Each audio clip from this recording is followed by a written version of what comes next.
Týždeň pred začiatkom jarnej časti 4. ligy Sever vám prinášame pohľad na prípravu levockých futbalistov. Klub počas zimnej prestávky prešiel viacerými zmenami. A zda najzásadnejšia je tá na trénerskom poste, ktorý obsadil 52-ročný Vladimír Chovanec. Toho sme zastihli pri prípravnom zápase s mužstvom Spišského Hrhova. Dostal som ponuku na začiatku v januári od funkcionárov z Levoče pomoc pri futbale, tak som teda zobral túto ponuku. Verím, že pomôžem levockému futbolu trošku k napredovaniu, pretože vidím, že káder je mladý, perspektívny.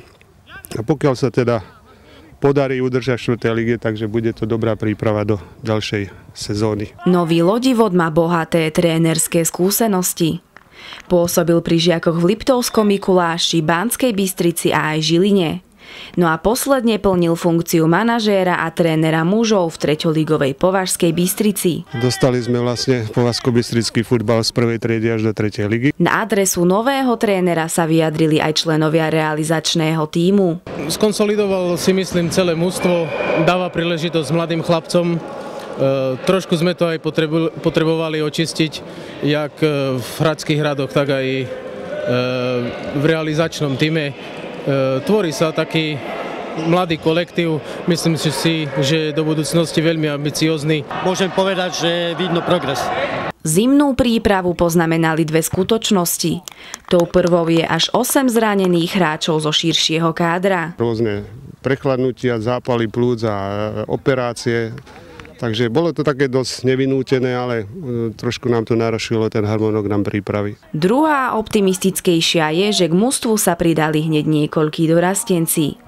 Levočania odohrali v príprave celkovo 9 zápasov. Všetky zápasy sme prakticky okrem dnešného odohrali na umelej tráve v Spišskej Novej Vsi. Dnešný zápas je predovšetkým zameraný na to, aby sa teda hráči zoznámili s trávou, pretože prechod z umelej trávy a z telocvične na prírodnú trávu je veľmi zložitý. Všetci opýtaní sa shodli na ambíciách klubu, ktoré sú zotrvať v 4. lige.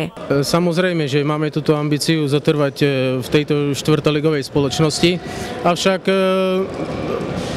bodov máme málo, ale chceme spraviť všetko preto, aby sme sa tam udržali. Šance sú vždy, pokiaľ nebude odpískaný posledný zápas jarnej časti, ale verím, že spoločnými silami a pokiaľ teda sa zvrátia zranení hráči do prípravy, verím, že to sa nám podarí udržať. Žiadne veľké nákupy neplánujeme a chceme hrať to, na čo máme a prakticky so svojimi vlastnými odchovancami. A na záver ešte pozvánka na najbližší domáci zápas, ktorý odohrajú Levočania už v nedeľu 25.